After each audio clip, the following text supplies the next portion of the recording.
Continuando con el proyecto de investigación, ahora veremos sobre el tema de técnicas e instrumentos de recolección y procedimientos y análisis de los datos, del área de desarrollo de tesis con el docente Dr. Castillo Paredes Isler Juan y los integrantes Iturri Cantalicio Helen Itamar, Jaracabari Yasmin Jocelyn, León Salazar Miguel Felipe y Mayopo Mavilca Ricardo Ernesto. Como subtemas tendremos la identificación de las técnicas e instrumentos de recolección y la redacción de las técnicas e instrumentos de recolección de datos. Técnicas. Las técnicas son los medios mediante los cuales se procede a recoger información requerida en función a los objetivos de la investigación. Estas pueden ser directas o indirectas. En este caso, las directas requieren una comunicación o relación cara a cara con los objetos investigados. En el caso de las técnicas indirectas, es distal, no requiere la comunicación cara a cara. Dentro de las técnicas directas se encuentra la entrevista, que esta puede ser libre, dirigida, estandarizada. Y también se encuentra la observación, que puede ser natural, estructurada, participante, puede ser también no participante y de laboratorio. Con respecto a las técnicas indirectas, estas son cuestionarios, ya sea de elección forzada, de respuestas abiertas, dicotómicos, de comparación por pares y de alternativa múltiple. Dentro de estas técnicas indirectas también se encuentra el inventario, las escalas, los test, las técnicas proyectivas, las pruebas objetivas y la sociometría. Bien, ahora veremos acerca de los instrumentos. Los instrumentos son las herramientas específicas que se emplean en el proceso de recogida de datos. Asimismo, también los instrumentos se seleccionan a partir de la técnica previamente elegida. Las propiedades de los instrumentos son la validez y la confiabilidad. Bien, la validez se refiere al grado en que un instrumento de medición realmente mide la variable que pretende medir. Por ejemplo, que un instrumento de inteligencia mida inteligencia y no ausencia de memoria. Confiabilidad es el grado de consistencia de los puntajes obtenidos por un mismo grupo de sujetos en una serie de mediciones tomadas con el mismo test. Es la estabilidad y la constancia de los puntajes. Asimismo, también, tanto la validez como la confiabilidad son los requisitos de medición. Dentro de la validez se encuentra la validez de contenido, la validez de criterio y la validez de constructo, que más adelante lo vamos a ver. Validez de contenido. Esto se refiere al grado en que un instrumento refleja un dominio específico de contenido de lo que se mide. También se utiliza principalmente con test de rendimiento y educativos, como también es parte de la validez de juicio de expertos. Dentro de la validez de criterio se establecen validez comparándolo con algún criterio externo. También cuando el criterio se fija con el presente se llama validez concurrente. Cuando el criterio se fija en el futuro se llama validez predictiva. Con respecto a la validez de constructo, este se refiere al grado en que una medición se relaciona con otras mediciones de acuerdo con la teoría. Un constructo es una variable medida y que tiene lugar dentro de una teoría. Este se utiliza casi exclusivamente en las ciencias sociales, la psicología y la educación. Ahora veremos acerca de los tipos de confiabilidad. El instrumento desea medir la confiabilidad del test-retest con la técnica coeficiente R correlación de Pearson. Y su propósito es consistencia en el tiempo de los puntajes. Otro ejemplo claro también es que si el instrumento desea medir la confiabilidad en el método de las formas equivalentes, pues en esta parte se tiene como técnica el coeficiente R correlación de Pearson. Y tiene como propósito la estabilidad temporal, consistencia de las respuestas. Con respecto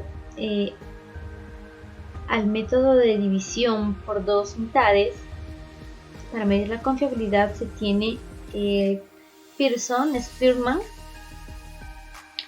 Brown, Rudolph, Goodman, y como propósito tiene la homogeneidad de los ítems al medir el constructo.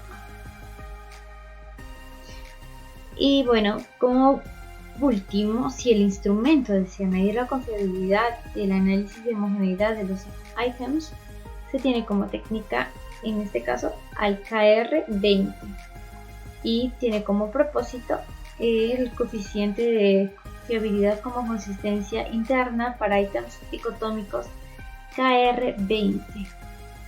Y también este mismo método tiene otra técnica que es alfa de Cronbach, y su propósito es homogeneidad de los ítems con escala tipo Likert.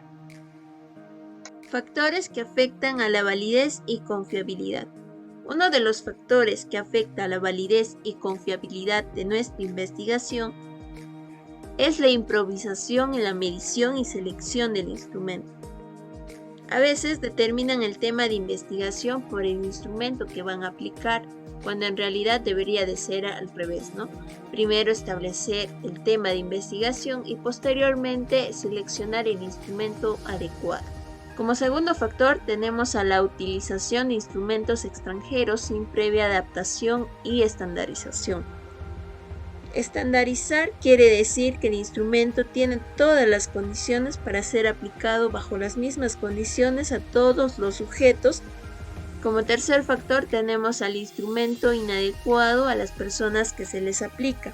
Aplicar instrumentos sin respetar sus características muestrales de las cuales ha partido, de una manera u otra afectan la validez y confiabilidad de nuestra investigación.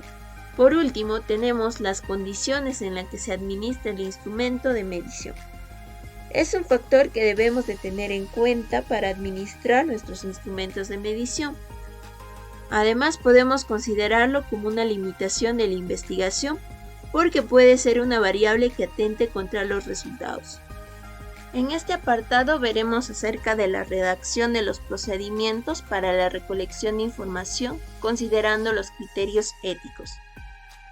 Los procedimientos para la recolección de la información es la primera parte en la cual se describe el contacto que hemos tenido con las muestras, incluso los pasos previos al contacto que hemos tenido con las muestras, además la forma de cómo hemos aplicado el instrumento y la estrategia que hemos utilizado para poder administrar el instrumento. Es muy detallado este procedimiento en tesis doctorales. En la primera sección del procedimiento tiene que ver con la selección del proceso que se seguirá en la recolección de datos. Luego, la planificación detallada de lo que se hará en la recolección de datos a fin de dar respuesta al problema o a la hipótesis planteada. En esta lámina tenemos un listado de los procedimientos que hay que tener en cuenta, como es la autorización, capacitación, recursos, supervisión o coordinación, procesos y el tiempo.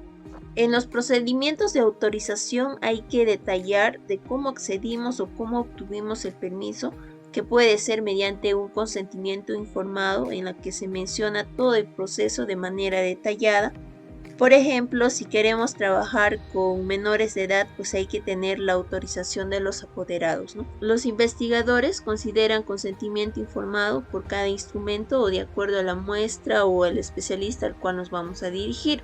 Para poder elaborar el consentimiento informado hay que tener una idea clara del procedimiento que hay que seguir con la muestra, obviamente relacionado con el instrumento.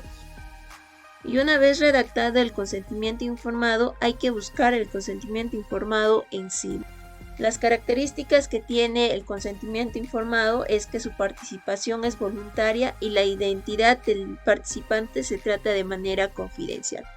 Para poder elaborar el consentimiento informado, pues existen protocolos o guías de acuerdo al instrumento que va a ser aplicado. Más adelante veremos los detalles o los elementos que contiene un consentimiento informado. En líneas generales, el investigador debe de describir todos los procedimientos que utilizará, cómo y cuándo los va a aplicar y los instrumentos que utilizará para poder recopilar la información.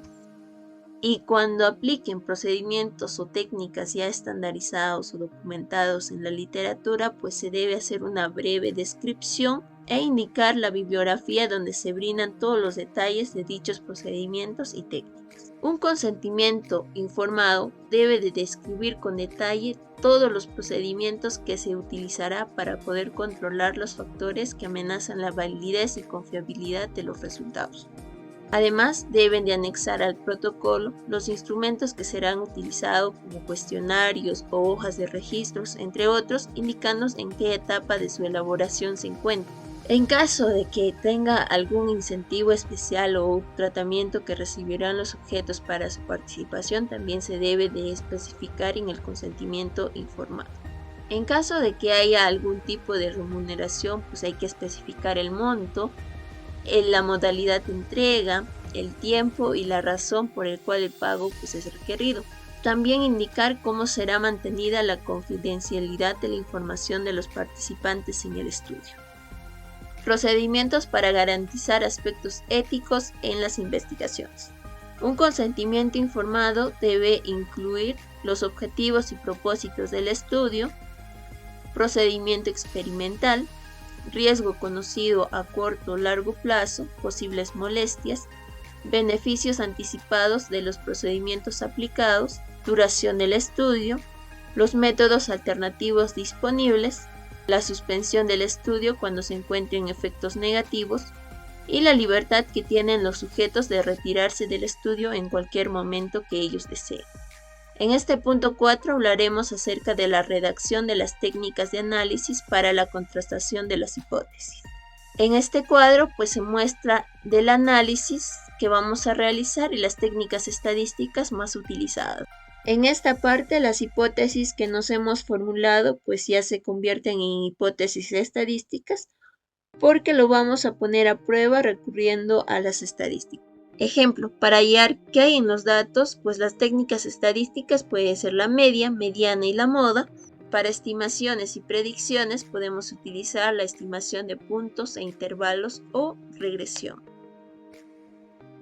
Bueno, continuando, vamos a ver pruebas paramétricas y no paramétricas, junto al análisis de las variables numéricas, los tipos de pruebas y por último la elección de la prueba no paramétrica. Como en toda ciencia, la estadística resulta ser un pilar importante ya que brinda la oportunidad de tomar mejor decisiones, teorizar y generar conocimientos objetivos, así como en otras disciplinas científicas se aspira a ir más allá de los análisis descriptivos. Por ello, las pruebas estadísticas y inferenciales, concretamente las paramétricas y las no paramétricas, son las que permiten no describir datos, sino también generalizar los hallazgos que se determinaron en muestras a la población de donde se extrajeron dichas muestras. Es decir, aquella prueba paramétrica son las que buscan estimar los parámetros de una población en base a una muestra. ¿Para qué? Para conocer el modelo de distribución de la población